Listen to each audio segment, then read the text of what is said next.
According to the National Electrical Code, flexible cords cannot be used as permanent wiring for stationary equipment.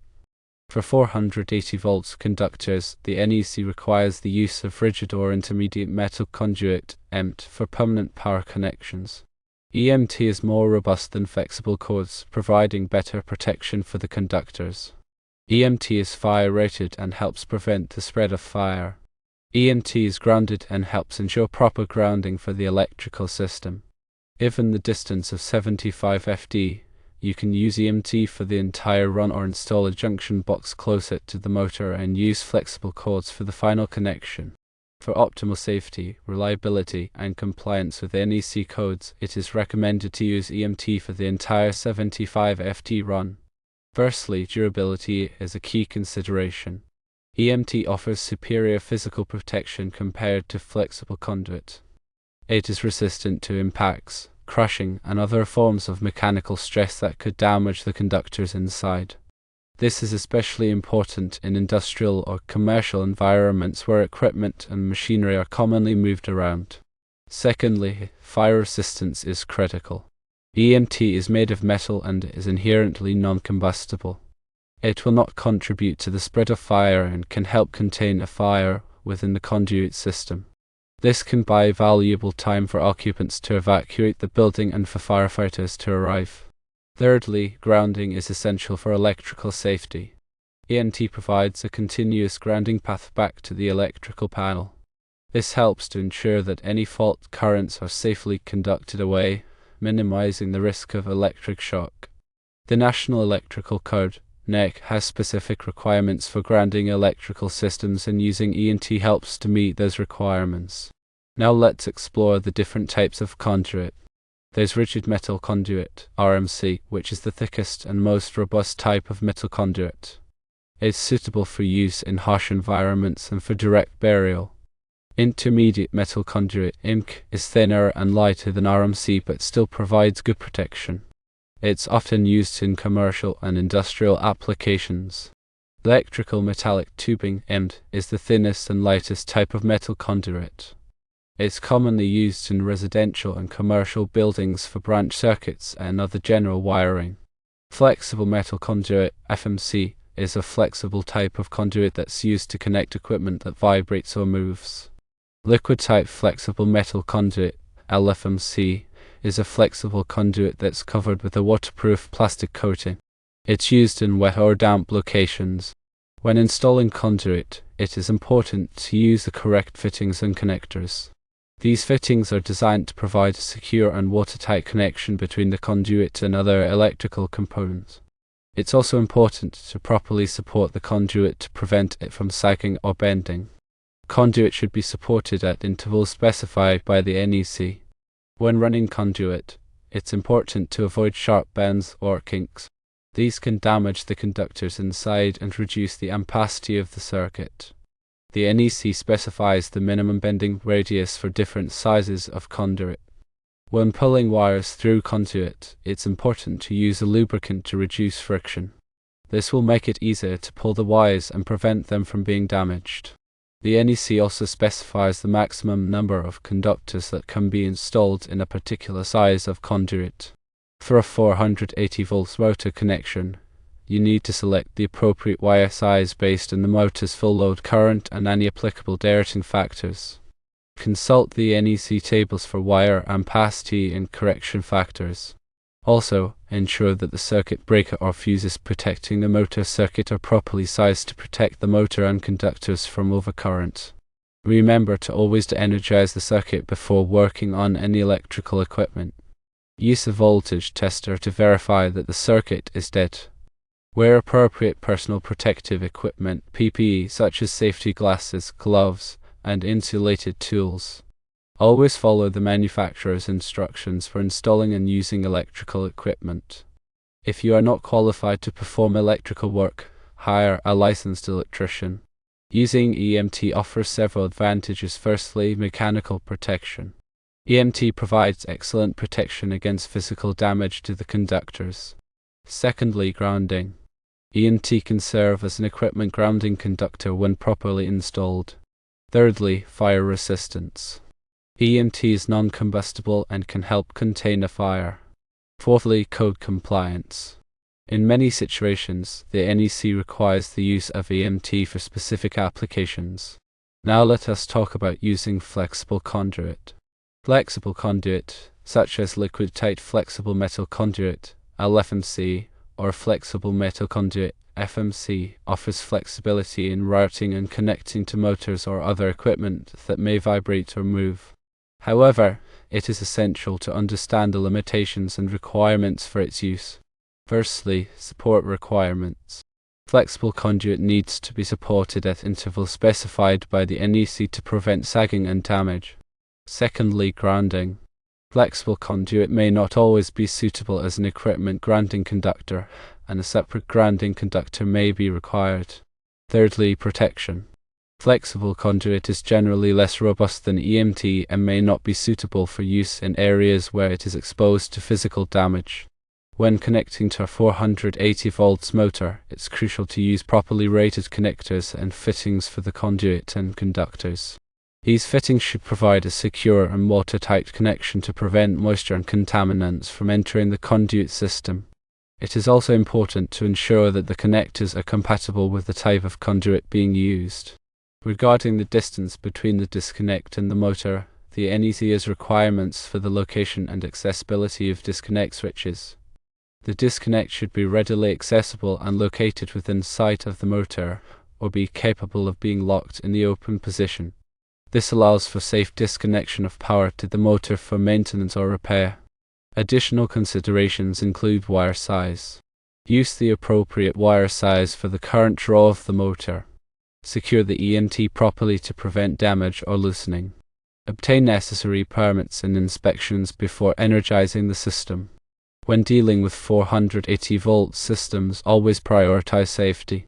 Work on electrical systems should only be performed by qualified and experienced individuals who are familiar with the NEC and other applicable codes and standards. Always de-energize the circuit before working on any electrical equipment and use appropriate PPE. In summary, while flexible conduit can be used for short connections to motors, EMT is generally recommended for longer runs and for providing better mechanical protection and grounding. Always consult the NEC and local codes for specific requirements in your area. In addition to the points previously discussed, let's delve into some more specific considerations regarding the use of EMT and flexible conduit for your 480 volts motor connection. Specifically, concerning the choice between EMT and flexible conduit, consider the environment in which the installation will be located. If the motor is in an area where it is likely to be exposed to physical damage, such as in a manufacturing plant or construction site, EMT is the better choice due to its superior strength and durability. However, if the motor is located in a relatively protected area, such as a clean room or office environment, flexible conduit may be acceptable. If you decide to use flexible conduit for the final connection to the motor, be sure to use a type that is suitable for the environment in which it will be installed. For example, if the motor is located in a wet or damp location, you should use liquid-tight flexible metal conduit, LFMC, to prevent moisture from entering the conduit system. When installing EMT, it is important to use proper bending techniques to avoid damaging the conduit or reducing its strength. Use a conduit bender to create smooth, gradual bends that do not kink or flatten the conduit. Also, be sure to ream the ends of the conduit after cutting to remove any sharp edges that could damage the wires. If you are using flexible conduit, be careful not to overbend it, as this can also damage the conduit and reduce its flexibility. When pulling wires through conduit, it is important to use a wire pulling lubricant to reduce friction and prevent damage to the insulation. Choose a lubricant that is compatible with the type of wire you are using and apply it liberally to the wires before pulling them through the conduit. Also, be sure to use the correct size and type of wire for the application. Refer to the NEC tables for wire ampacity and correction factors to ensure that the wire is capable of carrying the required current. When connecting the conduit to the motor and disconnect switch, use appropriate fittings that are listed for use with the type of conduit you are using. Be sure to tighten the fittings securely to ensure a good electrical connection and prevent moisture from entering the conduit system. Grounding is a critical safety consideration when working with electrical systems. When using EMT, the conduit itself can serve as the equipment grounding conductor, provided that it is properly installed and connected. However, when using flexible conduit, it is often necessary to install a separate equipment grounding conductor to ensure a reliable ground path. The size of the equipment grounding conductor should be based on the size of the circuit conductors as specified in the NEC. Before energizing the motor, be sure to test the installation to ensure that it is safe and complies with all applicable codes and standards. Use a multimeter to check for continuity and resistance between the ground conductor and all metal parts of the equipment. Also, use a voltage tester to verify that the voltage at the motor terminals is correct and that there are no voltage drops or imbalances. Remember that electrical work can be dangerous, and it is always best to consult with a qualified electrician if you have any questions or concerns. By following these additional considerations, you can ensure that your 480 volts motor connection is safe, reliable, and compliant with all applicable codes and standards.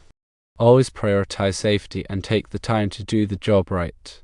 Furthermore, let's explore the implications of using a junction box to shorten the EMT run. Installing a junction box closer to the motor can indeed reduce the length of the EMT run and allow for a shorter flexible conduit connection to the motor. However, this approach introduces additional factors that need to be carefully considered. Firstly, junction box selection. The junction box must be appropriately sized to accommodate the number and size of conductors entering and exiting the box. The NEC provides guidelines for calculating the required size of junction boxes based on the number of conductors and conduit sizes. Secondly, accessibility. The junction box must be readily accessible for inspection and maintenance. It should not be located in a concealed or accessible location. Thirdly, environmental rating. The junction box must be rated for the environment in which it will be installed. If it is located in a wet or damp location, it must be a weatherproof or rain-tight enclosure. Fourthly, conductor terminations. All conductor terminations within the junction box must be made using approved connectors or splicing methods. The connections must be secure and properly insulated to prevent short circuits or ground faults. Fifthly, grounding. The junction box must be properly grounded to ensure a safe ground path for the electrical system. This can be accomplished by connecting a grounding conductor to the junction box and bonding it to the metal conduit. If you choose to use a junction box, it is important to carefully plan the layout of the conduit and wiring to ensure that everything fits properly and that the connections are accessible. It is also important to use proper wiring techniques to avoid creating hazards such as loose connections or cross wires. In addition to the above considerations, it is important to be aware of any local codes or regulations that may apply to your installation. Some jurisdictions may have specific requirements for the type of conduit, wiring methods, or grounding techniques that are allowed. Be sure to check with your local electrical inspector to ensure that your installation complies with all applicable codes and regulations. Now let's talk about permits and inspections. Before starting any electrical work, it is important to obtain the necessary permits from your local building department. The permit process ensures that your installation will be inspected by a qualified electrical inspector who can verify that it complies with all applicable codes and regulations. The electrical inspector will typically review your plans and specifications and then conduct one or more inspections during the course of the work. If the inspector finds any violations of the code, you will be required to correct them before the installation can be approved. Obtaining permits and inspections is not only a legal requirement in most jurisdictions, but it is also a good way to ensure that your electrical installation is safe and reliable. A qualified electrical inspector can identify potential hazards or code violations that you may have overlooked and can provide valuable guidance on how to correct them. Let's dive deeper into the topic of wire selection for your 480 volts motor connection. Choosing the correct wire size is crucial for ensuring the safe and efficient operation of the motor. The wire size must be large enough to carry the motor's full load current without overheating, and it must also be able to withstand the voltage drop that occurs over the length of the circuit. To determine the correct wire size, you will need to consult the NEC tables for wire ampacity and correction factors. The NEC provides tables that list the allowable ampacities for different sizes and types of conductors, based on their insulation temperature rating and the ambient temperature in which they will be installed. The ampacity of a conductor is the maximum amount of current that it can safely carry without exceeding its insulation temperature rating. The NEC also provides correction factors that must be applied to the ampacity of a conductor to account for factors such as ambient temperature, the number of conductors in a raceway, and the type of insulation. The correction factors are used to derate the ampacity of the conductor, which means to reduce its allowable current carrying capacity. To calculate the required wire size for your 480 volts motor connection, follow these steps. Firstly, determine the motor's full load current. The full load current of the motor can be found on the motor's nameplate or in the manufacturer's specifications. Secondly, apply any applicable correction factors. If the ambient temperature is higher than 30 degrees Celsius, or if there are more than 3 current-carrying conductors in a raceway, you will need to apply the appropriate correction factors to derate the ampacity of the conductor. Thirdly, select the wire size. Using the NEC tables, select a wire size that has an ampacity that is equal to or greater than the motor's full load current after applying any applicable correction factors. Fourthly, check the voltage drop. Calculate the voltage drop that will occur over the length of the circuit using the wire size that you have selected. The voltage drop should not exceed 3% of the supply voltage. If the voltage drop is too high, you will need to increase the wire size. In addition to selecting the correct wire size, it is also important to choose the right type of wire for the application. The NEC specifies different types of wire for different applications based on their insulation temperature rating, moisture resistance, and other factors. For a 480 volts motor connection, you will typically use a type of wire that is rated for 600 volts and has a temperature rating of at least 75 degrees Celsius.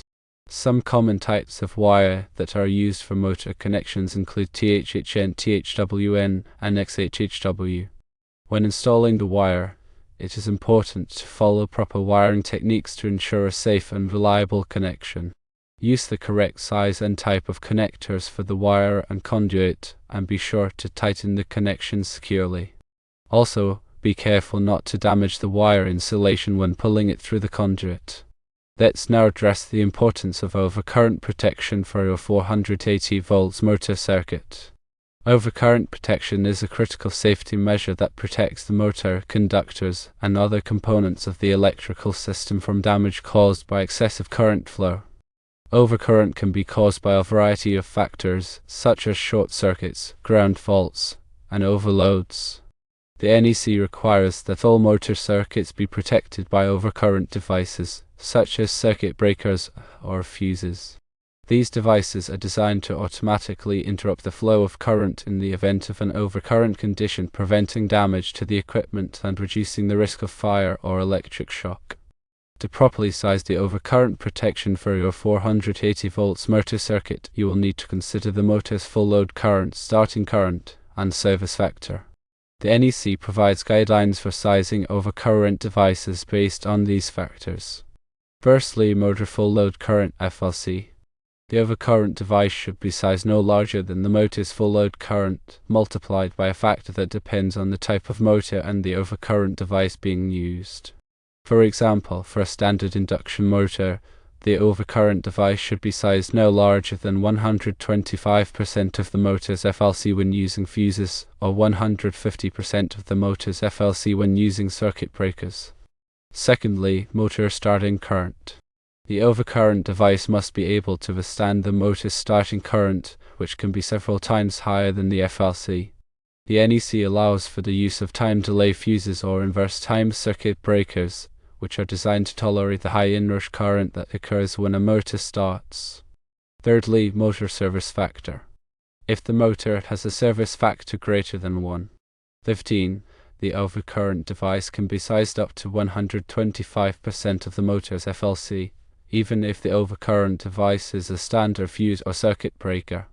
In addition to sizing the overcurrent device correctly, it is also important to choose the right type of device for the application. Fuses are generally less expensive than circuit breakers, but they must be replaced after they blow. Circuit breakers can be reset after they trip, but they may not provide as much protection against short circuit as fuses.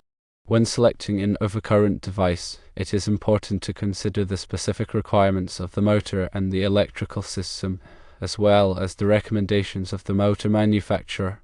Also, remember to consult the NEC and local codes for specific requirements in your area. And of course, safety should be your top priority when working with electricity.